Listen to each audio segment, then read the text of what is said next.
Shikues të radio televizionit të UTA, u rikthejmë në studio, qëndrojmë në pjesën e dytë të emisionit të mëngjesit Ditë e Re. Sot do të kemi një intervistë në mënyrë virtuale.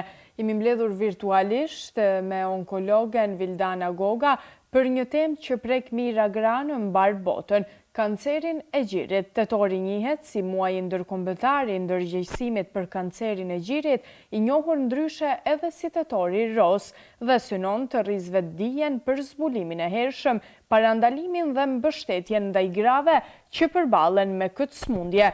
Kemi kënaqësinë që sot kemi të ftuar një profesioniste të shquar në fushën e onkologjisë nga Kosova, e cila do të na ndajë me ne informacione të vlefshme, këshilla dhe përvoja rreth kësaj çështje jetike. Vildana, mirëmëngjesi nga Ulqini, nga televizioni të UTA. Mirëmëngjesi nga vetlindja ime e dashur, faleminderit shumë për ftesën. Nëse nuk takohemi gjatë gjithë vitit, e di se një herë tetor patjetër që takohemi, edhe për këtë arsye jam shumë e kënaqur për intervistën që më keni ftuar edhe që nuk më harroni që jam pjesë e juaj edhe pse jam në Kosovë. Vildana, faleminderit edhe një herë që pranove ftesën. Kjo temë është një temë ndërgjegjësimi për të gjithë ato gra dhe vajza që duhet të ndërgjegjësohen për këtë pjesë. Më trego, çfarë është tetori roz dhe pse është kaq i rëndësishëm? Tetori roz është muaji tashmë i njohur botërisht i luftës kundër kancerit gjirit. Pikrisht rëndësinë e merr nga incidenca e lartë e kancerit të gjirit që është në mbar botën. Dikun sipas Organizatës Botërore të Shëndetësisë, çdo vit diagnostikohen 2.3 milion raste të reja me kancer të gjirit, ku 600.000 prej tyre përfundojnë me fatalitet. Do të thotë kjo është arsyeja pse është kaq i rëndësishëm muaji roz, shkak i incidencës jashtëzakonisht të lartë të grave që smuren brenda vitit me kancer të gjirit.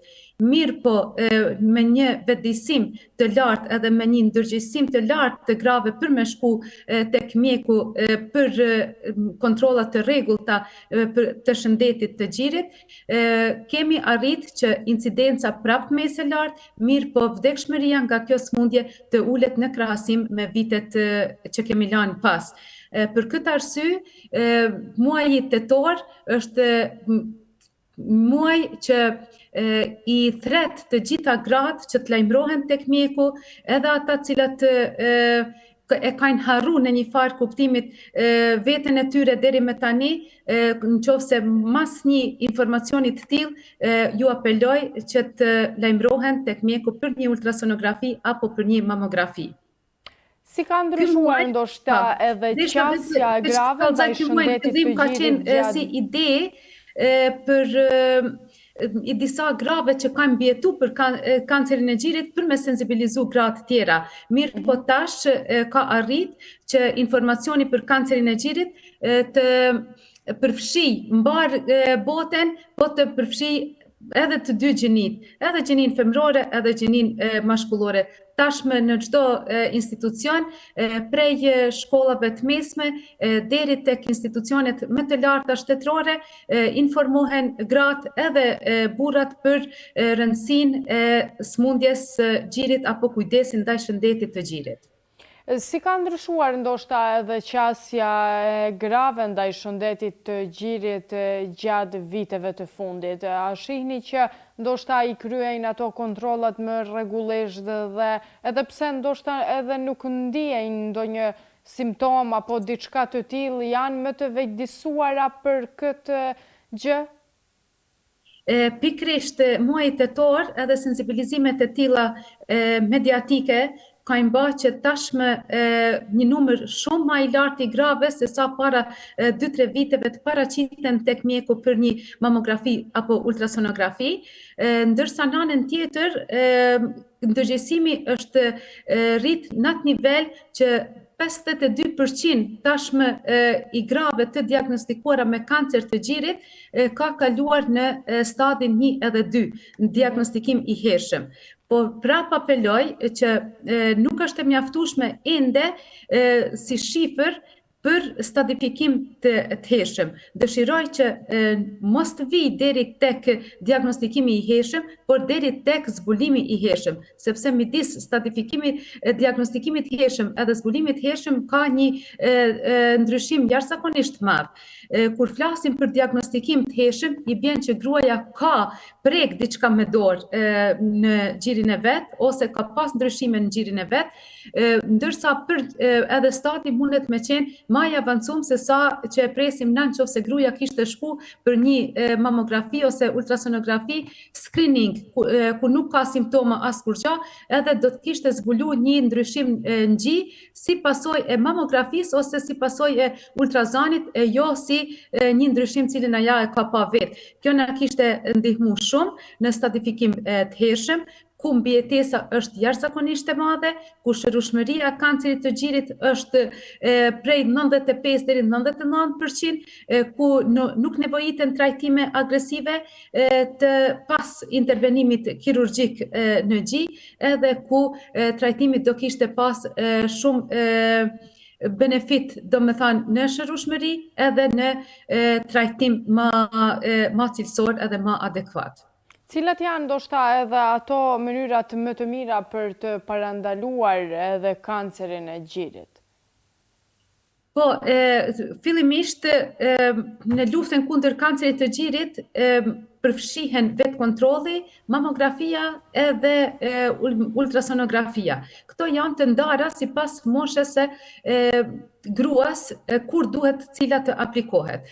Sa i përket vetë kontrollit, kisha dash të ceki që duhet të ndodh të çdo gra të çdo vajzë prej moshës së pubertetit deri në moshën 20 vjeçare e tutje.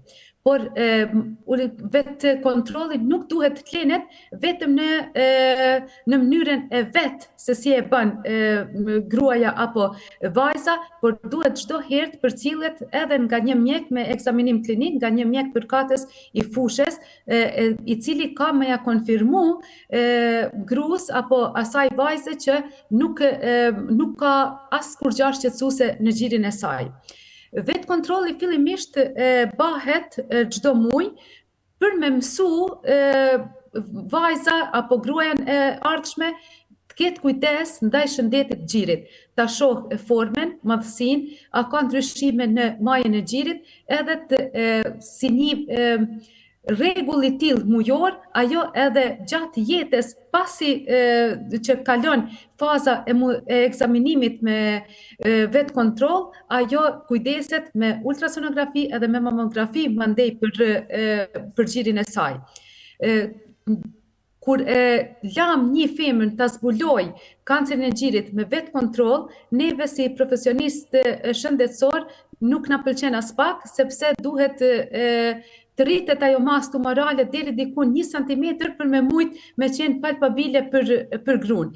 Kur bëhet 1 cm, veç stadet nuk janë ma stadet hershme, po janë stade të avancuara, i themi ne në shëndetësi, do të thotë që derisa një mamografi apo ultrasonografi zbulon në milimetra ndryshimet në gji, prej 2 deri në 5 milimetra ndryshimet në gji, ne përfitom në kohë edhe në mundësinë më të mirë trajtimit të gruas. Tani duhet ceki për mamografin, e ceka për vetë kontrollin, që është absolutisht i mirë, edhe mëson gruan për kujdes ndaj gjirit, por ajo që është standard i artë në luftën e kancerit të gjirit për zbulim të hershëm është ultrazani dhe mamografia. Ultrazani bëhet prej moshës 20 vjeçare, do të thotë 20 e pak ma shumë, nuk është kja moshë e prerë 100%, por që duhet dikun 20 e pak ma shumë gruaja të bëjë një ultrasonografi dhe të marrë një mendim nga aspekti klinik për gjendjen e gjirit të saj, mandej varësisht prej anamnezes familjare, a ka pas diken smur në familje apo nuk ka pas smur diken në familje, të vazhdojnë me ekzaminimin e ultrasonografisë çdo 1 vit, 2 vit apo 3 vite ose edhe ma gjatë. Mandej kemi mamografin, e cila bëhet prej moshës 40 vjeçare, edhe varësisht mandej prej anamnezës prapë familjare, a ka pas dikush të kancer gjirit pozitiv në familje, bëhet çdo një vit ose çdo 2 apo 3 vite varësisht prej indikacioneve ose gjetjeve mamografike tek ajo grua.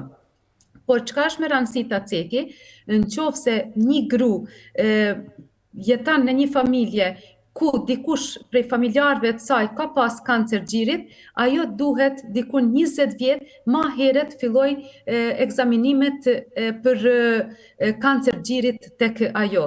Do të thotë, në qoftë se ka nanën, tezën, motrën ose këndo qoftë në familje të smur prej kancerit të gjirit të moshës 40 vjeçare ose 50 vjeçare, ajo 20 vite të filloj më herët me ekzaminimet të tilla. Për mas me lanë mangut publikun edhe për një informacion shtesë, unë i ceka këta metodat për diagnostikim të hershëm edhe screening të hershëm, por nga njëherë janë të pamjaftueshme këta dhe neve pacientave ju rekomandom përveç këtyre 2 ekzaminimeve t'ju qasen edhe ekzaminimeve ma të sofistikuara, si që është tomosinteza ose rezonanca magnetike për diagnostikim të kancerit të gjirit. Më tregon ndoshta edhe sa ishte rëndësishmja mbështetja emocionale dhe psikologjike për pacientët me kancer të gjirit. Si janë ato bisedat e para të një onkologje që e vren që ka një ndryshim tek pacientja normal me në mënyrë negative?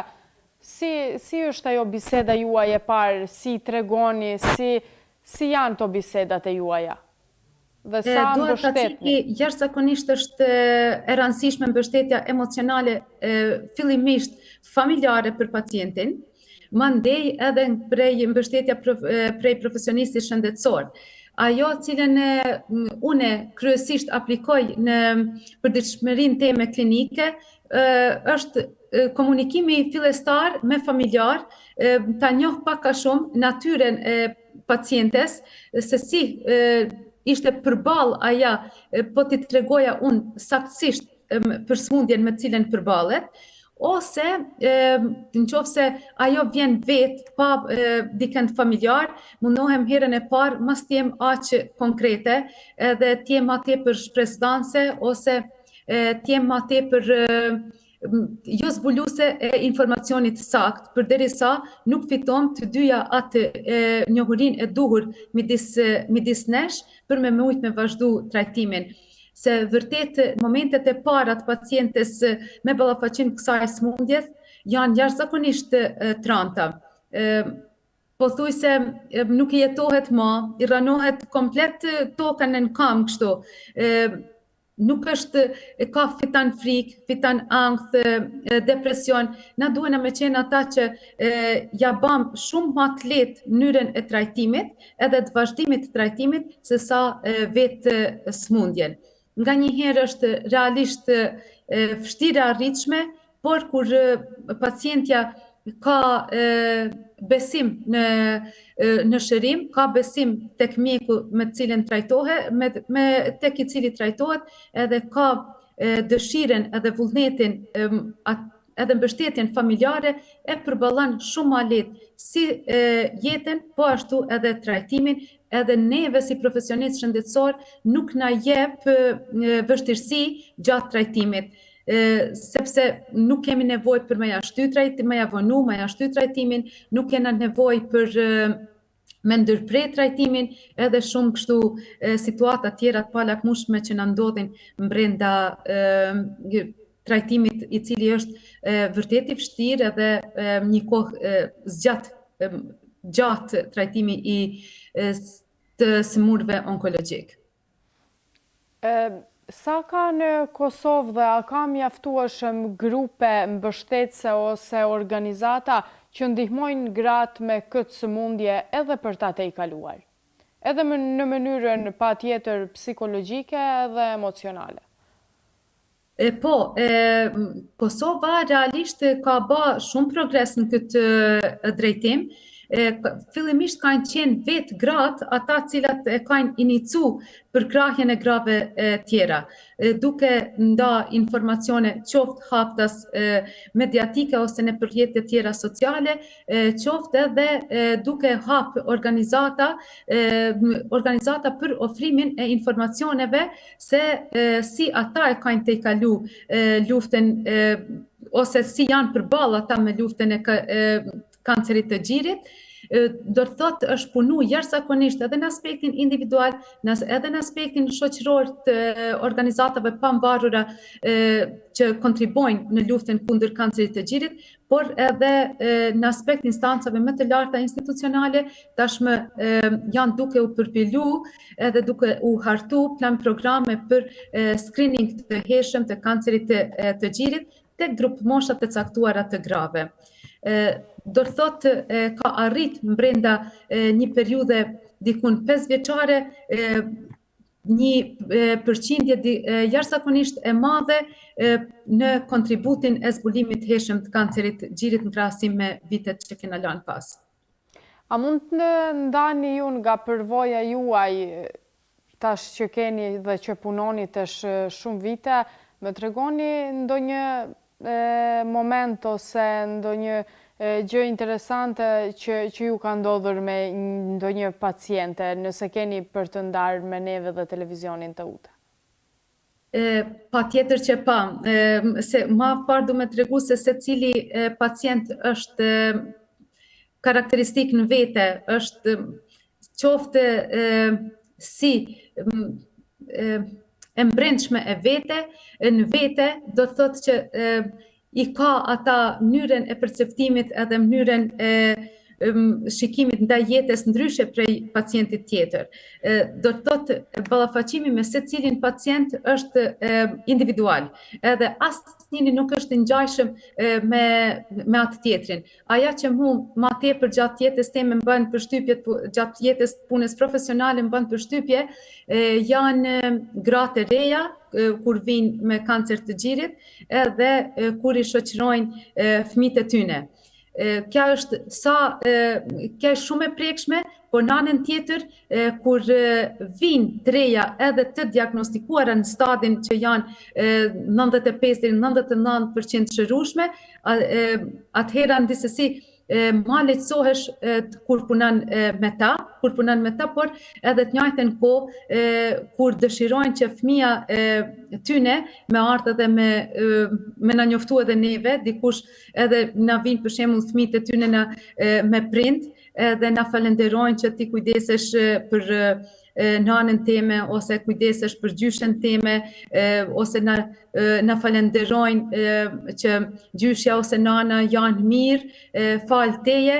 Kja është të njëjtën kohë që edhe na emocionan, por edhe na inkurajan që edhe tutje me dhanë maksimumin në trajtim edhe në bashkëpunim, edhe me vendos një farë empatie edhe ndaj njëri tjetrit. Këta kishin qenë ose raste tjera kur fëmija bajnë da vizatime, kur bajnë shkruajnë ditaret veta, edhe vinë edhe ta interpretojnë, ta lexojnë që kja ish pjesa që kam shkru për ty, janë vërtet momente sa të dhimbshme që na punom me smur me kancer, por edhe ka momente vërtet shumë emocionale dhe që çdo herë i kujtojnë. Faleminderit që ishe pjesë e emisionit të mëngjesit, që folëm së bashku për një temë kaq inkurajuese dhe shpresoj të gjitha ato gra dhe vajza të kenë marrë mësim nga kjo bisedë dhe të ndërgjegjësohen dhe të vetëdijsohen patjetër pse jo dhe për të kryer ndonjë kontroll për një gjë të tillë. Po Ekzona, duat mesazhin tim për fund t'ju drejtohem të gjitha grave që mos hezitojnë të shkojnë tek mjeku, ta qesin veten prioritet të një ekzaminimi të tillë, i cili është jashtëzakonisht i thjeshtë, edhe ekzaminim i cili nuk merr kohë, mirë po që ka vlerë jashtëzakonisht të madhe në jetën edhe në shëndetin e gruas. Kujdesi ndaj shëndetit të gruas për veten e vet nuk është kujdes vetëm ndaj vetes, por është edhe kujdes ndaj familjes edhe ndaj shoqërisë.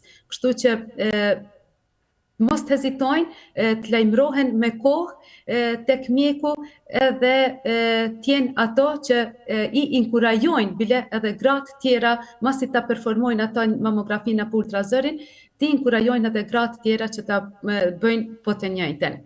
Një herit dua edhe mos jemi në fund të emisionit të përshëndes ty edhe të falenderoj veçanërisht për ftesën që ma ke bë, të përshëndes gjithë bashkëvendasit e mi, në veçanti dua mos të harroj këtë rast të përshëndes edhe prindët e mi.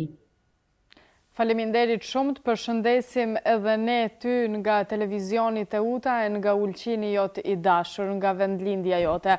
Faleminderit edhe njëherë që ishe me neve në mënyrë virtuale për të bashkëbiseduar për një temë kaq sensuale siç e folëm ne këtë mëngjes për emisionin e mëngjesit Ditë e Re. Edhe njëherë të falenderoj dhe shpresoj që përsëri të kemi intervista të tjera së bashku. Me gjithë kënaqësia ishte tërësisht e imja. Faleminderit shumë. Mirupafshi.